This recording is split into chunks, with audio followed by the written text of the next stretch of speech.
하나의 말씀은 부흥을 갈망하라 라는 말씀으로 여러분과 은혜를 나누기를 원합니다.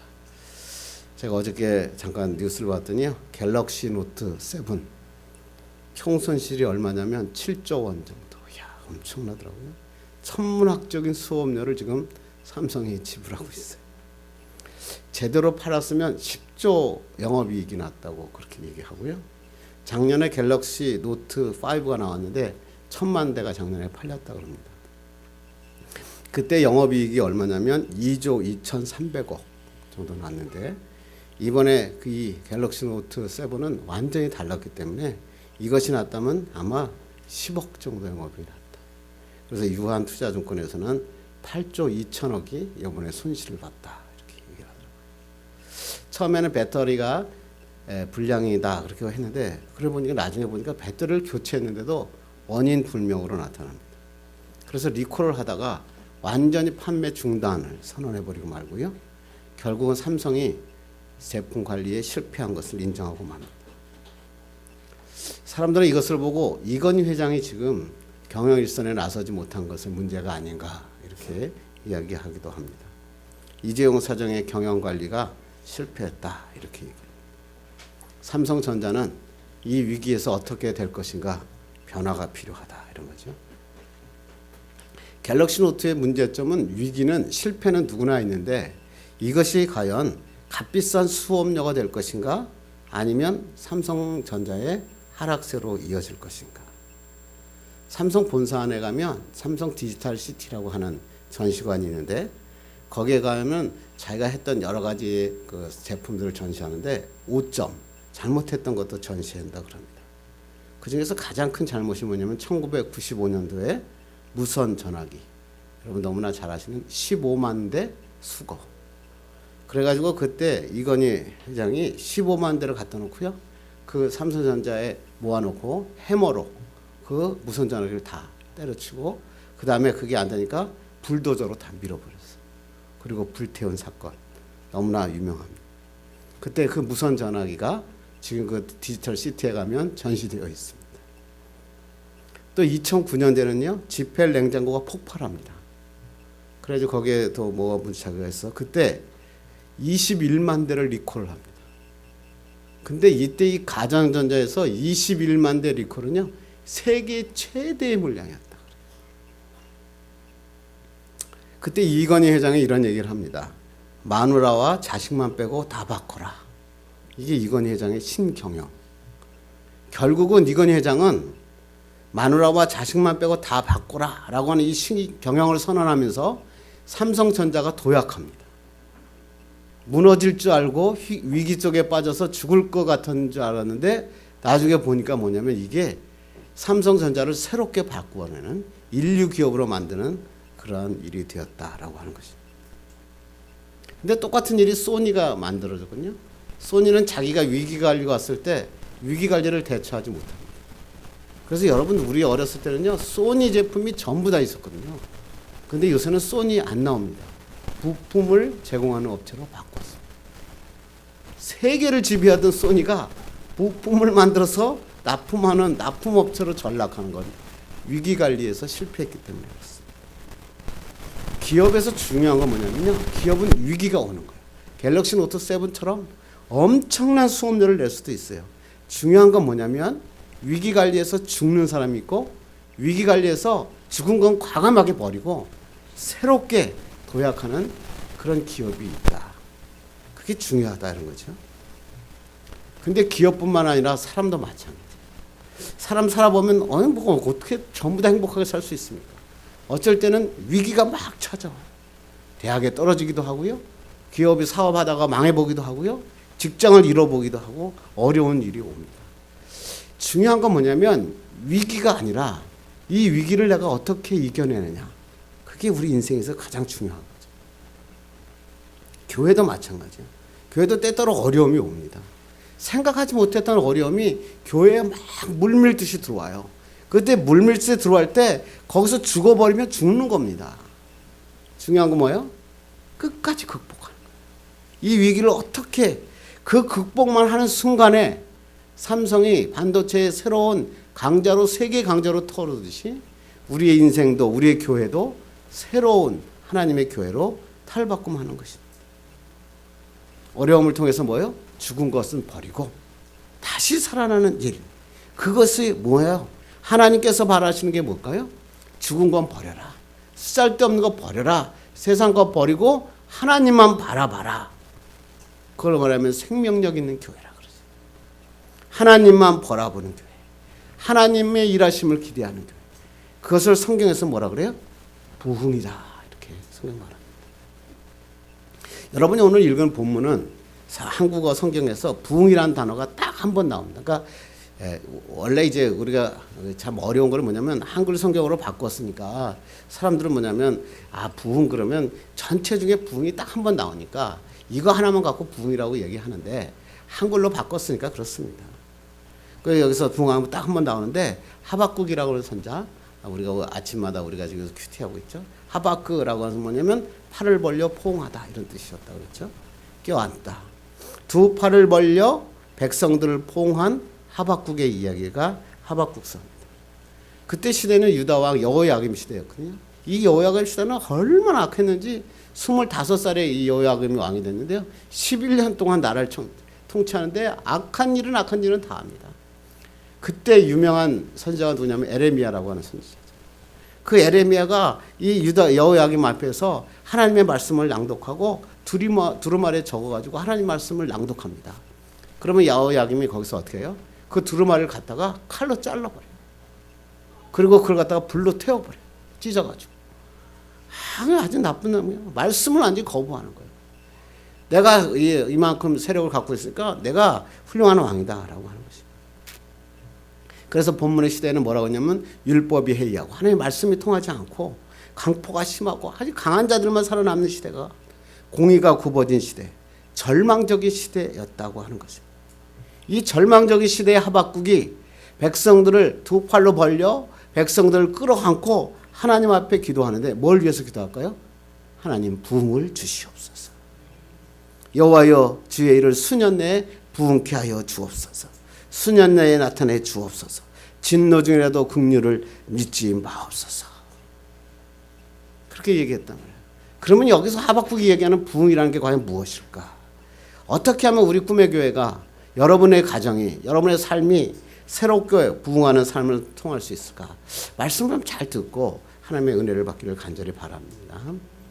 제가 이번에 노회를 갔어요. 노회를 갔더니 목사님들 저만 보면 꼭 물어보는 단어가 있어요. 목사님 교회가 많이 부흥하셨죠? 그렇게 얘기합니다. 제가 어떻게 대답을 해야 될지 참 곤란해요. 근데 뒤에 반드시 이런 말이 나옵니다. 첫째가 뭐냐면 많이 부흥하셨죠? 물어본 다음에 두 번째가 뭐냐면 이제 성도가 얼마나 됩니까? 이렇게 묻습니다. 그러면서 또 그 목사님이 또 설교를 하시는데 다른 목사님이 설교를 하세요. 그 목사님이 이렇게 설교를 하시더라고요. 강화도에 있는 목사님이신데 자기가 40일 동안 금식을 기도를요 수도 없이 했대요. 야, 저는 저번 주에 3일 기도하다가 거의 죽을 뻔했는데 40일 금식 기도를 수도 없이 했더니 교회가 부흥을 엄청나게 했다 그래요. 지금 한 120명 모인다 그럽니다. 부흥이란 단어가 분명히 우리가 많이 쓰이는 단어인데 정말 그 나에게 물어온 그 목사님 그리고 설교하신 그 목사님이 과연 부흥이란 단어를 이해하고 있을까 그런 생각을 해봅니다. 사람들은 부흥 그러면 사람들의 수적인 성장으로 연결시킵니다. 부흥했다. 교인 수가 많아졌다. 저는 이제 이 오늘 하박국 말씀을 준비하면서요. 제가 옛날에 진접에서 이제 우리가 교회가 막 부흥해서 저기 하나 앞에 나와서 부흥회를 했어요. 부흥회를. 근데 부흥회인데 한 목사님이 오셨어요. 그래서 오늘 하박국서 3장 2절을 가지고 설교를 하셨어요. 그러면서 이렇게 얘기하시는 거예요. 야, 부흥이라고 하는 하박국에서 있는 부흥은 우리가 말하는 부흥이 아니라 하나님의 심판이다. 하나님의 엄청난 징벌이다. 그러면서 갑자기 우리가 막 기분 좋게 막 찬양하고 있었는데 거기서 그 말이야 부흥회를 했다고 우리 보고 막 하나님이 우리 심판하신다 그러고 갑자기 교회다가 찬물을 확 껴고 그냥 가시는 거예요. 가슴이 아팠어요. 제가 언젠가 이 설교를 하박국 3장 2절 설교를 반드시 해야겠다 그래가지고 제가 생각했어요. 여러분 부흥을 뭐라고 생각하십니까? 어떤 사람이 이렇게 얘기하죠. 사물의 규모나 세력 따위가 점점 커지는 것. 사지선 말이죠. 1번이 뭐예요? 사물의 규모나 세력이 점점 커지는 것. 그것이 부흥입니까? 2번 번성하고 영화롭게 되는 것. 그것이 부흥입니까? 아니면 하나님이 심판하시는 것. 그게 부흥입니까? 아니면 쇠퇴하는 것이 다시 살아나는 것. 이것이 부흥입니까? 여러분은 다 아시겠죠. 사물의 규모나 세력이 점점 커지는 건 부흥이라 그러지 않고 성장이라 그럽니다. 성장. 그러면 번성하고 영화롭게 되는 건 뭐예요? 부흥이 아니라 번영입니다. 번영. 그러면 하나님께서 심판하시는 건 그게 부흥입니까? 아니죠. 심판이죠. 왜 부흥입니까? 그러면 부흥은 뭐예요? 다시 쇠퇴했던 것이, 죽었던 것이 다시 살아나는 사건. 그것을 성경에서 부흥이라. 국어사전에는 뭐라고 얘기했냐면 쇠퇴한 것이 다시 살아남, 다시 일어남. 성경이 말하는 부흥도 뭐냐면 번영도 그리고 성장도 심판도 아니에요. 우리의 죽었던 영혼이 하나님의 영으로 새로워지는 것, 새롭게 살아나는 것, 그것을 부흥이다 이렇게 얘기하는 거예요. 그 성경을 한번 찾아볼까요? 오늘 본문 한번 보겠습니다. 2절 한번 읽까요? 시작. 여호와여 주는 주의 일을 이 수년 내에 부흥하게 하옵소서. 이 수년 내에 나타내시옵소서. 진노 중에라도 긍휼을 잊지 마옵소서. 여기 처음으로 부흥이라는 단어가 나와요. 근데 원어로 보니까 카야라고 하는 단어거든요. 카야는 영어로 말하면 리브, 생명이란 뜻이에요. 그런데 한국말로 부흥이 여기 한번 나오지. 이 카야라는 말은요 구약에만 250번이나 나와요. 그러니까 원어로 보면 250번이나 이 부흥이라는 단어가 쓰여져 있다는 거죠. 여러분 너무 잘 아는 게 뭐예요? 열왕기상에 사르밧 과부가 있을 때 그때 엘리야가 하나님 앞에 기도하잖아요. 기도했더니 엘리야 그 사르밧 과부의 아들이 살아났더라 그랬었거든요. 그때 살아났다는 단어가 바로 카야라고 하는 단어. 하박국에서도 똑같은 단어를 쓰이는 게 있어요. 한번 2장 4절 읽고 시작. 보라 그의 마음은 교만하며 그 속에서 정직하지 못하나 의인은 그의 믿음으로 말미암아 살리라 그랬어요. 이때 믿음으로 말미암아 살리라라는 단어가 뭐예요? 카야라고 한다. 그러니까 왜 부흥이란 단어만 표시 안 했다 뿐이지 그것도 하나님의 원어적으로 보면 250번이나 구역에서는 부흥이란 단어, 카야란 단어, 살리다는 단어가 사용되고 있다고 하는 것입니다. 오늘 하박국이 하나님 앞에 기도하는 건 뭐냐면 이 시대의 타락한 세상을 보며 하나님 앞에 나가서 살려달라는 거예요. 하나님 부흥시켜 주시옵소서. 하나님 이 죄악한 세상을 하나님 아버지 하나님 죄악을 다 끊어버리고 하나님만 바라봐 새롭게 살아나게 하여 주시옵소서. 죽었던 성도들이 다시 주님 앞으로 남은 자들이 하나님의 새 생명을 얻게 하여 주옵소서. 그런 거지. 여러분 차 운전할 때 저도 가끔가다 그래요. 차를 이렇게 놓고 노말 중립에 놓고요. 어쩔 때는 악셀레이터를 확 밟아요. 그러면 차가 나갑니까? 안 나가요. 소리는 엄청나게 나는데 아무리 차를 밟아도 왜 이러지 그러다가 보니까 뭐야? 차가 노말로 돼 있는 거예요. 그러면 차가 그거 어떻게 하면 나갈까요? 드라이브를 걸고 그 다음에 엑셀레이터를 밟으면 뭐예요? 차가 붕 나가요. 제가 LPG 차로 바꿨더니요. 기름값도 적게 들고 얼마나 좋은지 모르겠어요. 잘 나가요. 여러분 중요한 게 뭐냐면요. 하나님과의 연결이 끊어지잖아요. 그 차가 엑셀레이터를 밟아도 그 엔진하고 기아가 연결되어 있지 않으면 아무리 애를 써도 차가 안 나가요.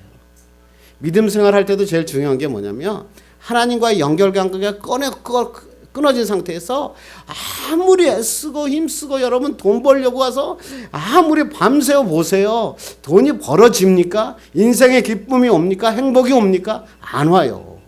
중요한 건 뭐라고요? 드라이브. 바꿔야 돼요. 뭘로? 하나님과의 연계가 필요한 거예요. 그것을 뭐냐면 부흥이라 이런 거예요. 하나님과의 관계가 단절되어서 죽었던 영혼. 도저히 숨을 수 없었어요. 아무리 악셀레이터를 밟고 아무리 애를 쓰고 거기다 기름을 만땅을 채워도 아무런 차가 움직이지 않을 때 그때 하나님께서 뭐라고요? 부흥이 필요하다는 거예요. 하나님과의 연계가 필요한 거예요. 예수 믿는 사람들도 뭐예요? 믿음을 세상의 것을 얻기 위해서 쓰는 사람들이 많아요. 매일 기도하는 게 뭐냐면 주님 돈 좀 벌게 해주세요. 주님 돈 좀 벌게 해주세요. 주님 돈 좀 벌게 해주세요. 하나님이 돈을 주나요? 안 줘요. 그렇게 한다고 하나님이 좋아하지 않죠. 하나님은 뭐가 필요하라고요? 내가 너하고 먼저 붙어 있기를 원한다. 너하고 나하고 먼저 생명이 붙어야 하나님의 역사가 일어나는 거 아니야. 하나님께서 뭐라고 말씀하세요? 너가 하나님과의 관계가 연결되고 죽은 자가 살아나는 부흥의 역사가 너에게 필요하다. 이렇게 말씀하는 거죠.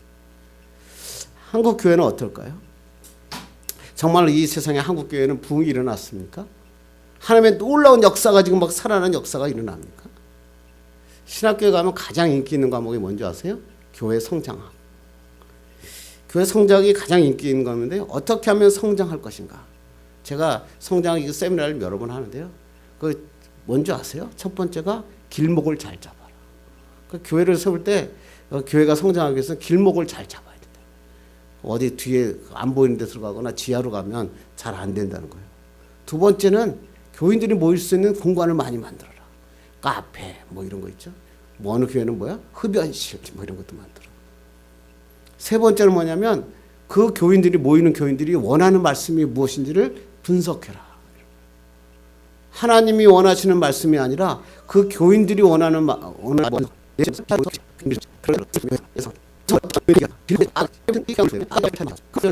정말 그렇습니까? 교회 부흥은 이런 양적인 팽창이 일어나는 것이 교회 성장이고 교회 부흥입니까? 제가 이 얘기 했잖아요. 어떤 호텔에 가니까 호텔의 경영방침이 뭔지 아세요? 신규 고객의 창출, 단골 고객의 확보. 이게 지금 교회들이 외치는 소리예요. 진짜 영혼에 대한 갈망, 죽은 영혼들이 살아나는 것, 하나님의 말씀으로 다시 일어나게 하는 것, 그런 것은 빠지고 교회가 어떻게 하면 많이 모일 수 있는가? 그러니까 큰 교회 짓고, 그러니까 세상 사람들이 보러보면서 교회에다가 손가락질을 교회는 모르는데 세상은 알고 있다라고 하는 것입니다.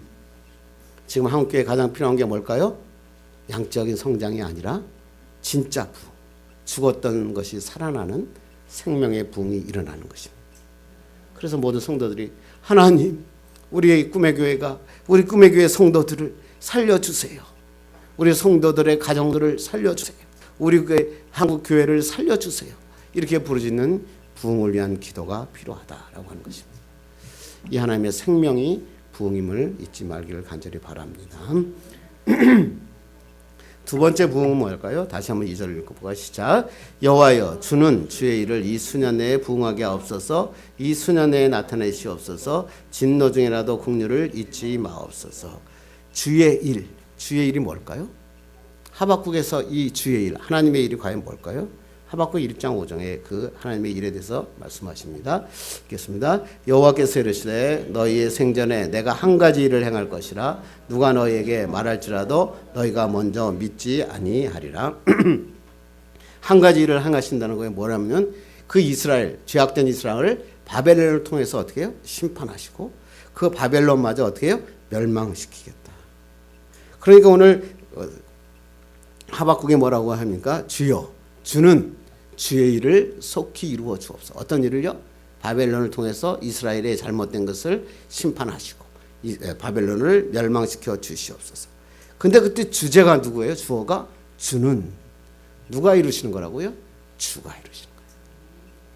부흥은 뭐냐면 성도들이 이루는 게 아니라 하나님이 이루시는 거예요. 하나님. 그 주어가 잘 중요해요. 그래서 오늘 3절에는 이 말씀을 이렇게 성경에 얘기하고 있습니다. 시작.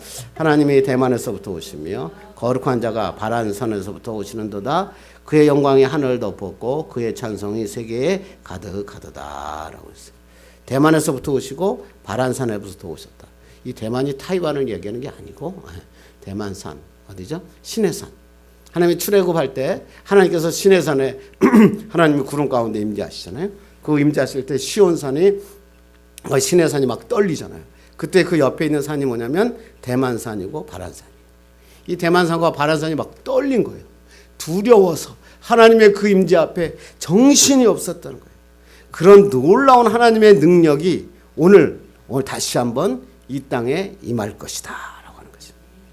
부흥은 뭐냐면 사람들이 이루는 게 아니라 하나님의 능력으로 임하는 거라는 거예요. 땅이 진동하고 아버지가 무서워 떠는 하나님의 놀라운 역사가 지금 일어나고 있다. 거기에 그의 영광이 하늘을 덮었고 그의 찬송이 세계에 가득하도다. 이 놀라운 일이 하나님이 이루시고 있다고 하는 것입니다. 저희 옛날에 몇 년 전에 여러분 기억나십니까? 어게인 1907. 그때 우리 제가 그때 신학생이었나 그랬던 것 같아요. 그래서 어게인 1907을 한다고 뭔 잠실 뭐대 매일 모여가지고 모였는데 그때 어게인 1907의 주제가 뭔지 아십니까? 100만 명을 전도하자. 100만 명을 전도하는 게 어게인 1907이었다. 이렇게 얘기하는 거예요. 그래가지고 모든 목사님들이 막 그냥 동네마다 어게인 1907을 써붙이고 각 집에 나가 다니면서 어게인 1907 하면서 다 교회 전도하고. 1907이 뭐죠? 평양 대부흥운동이잖아요. 평양의 장대현 교회에서 하나님의 사경회를 했어요. 그때 길선주 목사님 그때는 장로님이었거든요. 그때 장로님 길선주 장로님이 거기서 사경회 말씀을 강하고 있는데 갑자기 성령의 바람이 그 교회에 임합니다. 말씀 가운데 그 사람들이 임하니까 그 사람들이 그 앞에 전부 다 꼬꾸러지는 거예요. 그때 꼬꾸러지는 게 뭐냐면 교회 바깥에 있는 사람들을 끌어모은 게 아니고 교회 안에 있는 사람들이 뒤집어진 거예요. 그걸 갖다가 평양 대부흥. 이 회개하고 물부짓고 자기의 잘못을 하나님 앞에 회개하는 이 장대현 교회에서 이 회개 운동이 한국 교회에 점점 세상 바깥에 있는 사람들이 아니라 교회 안에 있는 사람들이 놀라운 일이 일어난 거예요. 죽었던 성도들이 성령의 역사로 하나님의 주권적인 역사하심으로 변화되는 역사가 일어났어요. 그것이 바로 평양 대부흥입니다. 그런데 한국에서 몇 년 전에 여기엔 1907은요. 내부적인 회개운동이 아니에요. 그래서 100만 명을 전도하자. 그래가지고 우리 기독교가 우리 한국에서 최고의 종교임을 모든 사람이 알게 하자. 하나님이 그걸 기뻐하셨을까요? 기뻐 안 하죠. 어게인 1907 한 다음에 한국 교회가 늘었나요? 줄었죠. 하나님의 은혜잖아요. 하나님은 그런 거 싫다는 거예요. 너희들이 인간적인 목표 세워놓고 너희들이 애쓰고 너희들이 해보려고 그러지 말고 목사, 장로, 너희 중직자들 모든 교인들이 하나님 앞에 무릎을 꿇고 기도해라. 그러면 내가 너희들을 살리는 부흥의 역사를 일으키시다. 하나님이 말씀하시는 거예요. 로이드 존스 목사님이 이렇게 얘기하잖아요. 부흥이란 하나님이 함께 하십니다. 하나님이 살아계심을 나타내는 것이 부흥이다. 결과에 집착하는 것은 부흥이 아니다. 결과에 부착하는 것은 자기의 만족을 위하여 애쓰는 것이다. 여러분, 부흥은 우리의 노력으로 할 수 있는 게 아니고요. 우리는 하나님 앞에 기도하는 것밖에 없어요. 매달리면 하나님만이 가능하시다. 이걸 놓치지 않고 기도하는 여러분 되기를 간절히 바랍니다. 이런 부흥을 하게 되는 우리 세 번째 우리 하나님의 말씀 생각해보면 하박국 2장 3절 읽겠습니다. 시작. 이 묵시는 정한 때가 있나니 그 종말이 속히 이르겠고 결코 거짓되지 않으리라. 비록 더딜지라도 기다리라. 지체되지 않고 반드시 응하리라. 제가 새벽에 이 말씀 전하다가 얼마나 은혜 받았는지 모르겠어요. 더디다고 하는 것은 우리 눈에 볼 때 더디다는 거예요. 그런데 하나님께서 뭐예요? 더디지 않다. 기다려라. 하나님의 시간표, 내 시간표대로 하나님이 움직여 달라고 그러지 말고 하나님 시간표에 나의 삶을 드려라는 거예요. 믿음은 뭐냐면 오늘 성경에 뭐라고요? 잠잠히 기다리는 것이다. 반드시 하나님은 어떻게 하신다고요? 지체되지 않고 반드시 응하시겠다. 여러분, 우리가 좀 더딜지라도 우리의 삶에 좀 장애물이 올지라도 내가 원하는 시간과 안 맞더라도 무조건 믿고 기도합시다. 그러면 하나님께서 어떤 일을 일으키신다고요? 2장 14 읽습니다. 시작. 이는 물이 바다를 덮은 같이 여호와의 영광을 인정하는 것이 세상에 가득함이라. 하나님 앞에 기다리기만 하면 어떻게 해야 된다고요? 물이 바다를 덮은 같이 여호와의 영광을 인정하는 것이 세상에 가득하다. 이게 뭐예요? 여러분, 물이 바다를 덮으면 여러분 어떻게 해요? 와, 놀랍잖아요. 그걸 보는 것처럼 하나님께서 어떻게 한다고요? 여호와의 영광이 이 세계에 완전히 퍼질 것이다. 하나님이 부흥을 주셔서 온 세상이 여호와의 영광을 인정하게 될 것이다. 너무나 좋죠. 물이 바다 덮음 같이 막 그러잖아요. 그 찬양을 하면서 그 노래가 뭐예요? 하나님, 하나님의 영광이 이 세상을 덮어 주시옵소서. 하나님, 모든 사람이 하나님을 알게 하여 주옵소서. 이게 바로 뭐예요? 하나님을 믿고 기다리는 것이. 그래서 내가 오늘 아까 우리 찬양했지만요, 이 말씀 너무나 좋은 말씀이니까 한번 읽어볼까요? 시작. 비록 무화과 나무가 무성하지 못하며 포도나무에 열매가 없으며 감람나무에 소출이 없으며 밭에 먹을 것이 없으며 우리의 양이 없으며 외양간에 소가 없을지라도 나는 여호와로 말미암아 즐거워하며 나의 구원의 하나님으로 말미암아 기뻐하리라. 무화과 나무가 없어. 무화과 나뭇잎이 막 우리 찬양했잖아요. 세상에 무화과 나뭇잎이 없고요, 포도나무에 열매가 없고요, 소출이 없고 외양간에 소가 없어도 어떻게 해요? 기뻐하라. 기뻐. 이러니까 여러분 참 이해가 잘 안 되죠. 여러분 직장을 잃어버리고요, 여러분이 월급을 받지 못하고요, 은행에 장보가 있고요, 내가 팔아도 팔 거 하나도 없잖아요. 가끔 가다가 뭐 저 집사람 얘기하다가 막 좀 어렵고 오면 야 어떻게 내 몸이라도 팔까 그러거든요. 그러면 저 집사람은 그래요.